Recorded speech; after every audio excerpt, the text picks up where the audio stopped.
از جوانی گله دارم، ز جهانت سیرم، کوله باری ز حسرت، ز همه دلگیرم.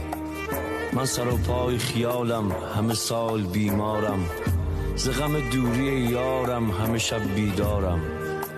تا سحر خواب ندارم، نه کسی میداند، نه کسی هست که چون خود به کنارم ماند.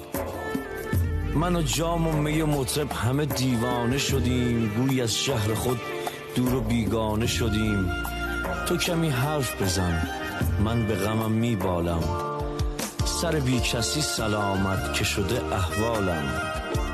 تو چه دانی ز جهانم که نداری طاقت، تا بریزم غم اسرار نهانم بیرون. من همانم که در اوج جوانی نه جوانی دیدم، نه جوانی دیدم، نه جوانی دیدم.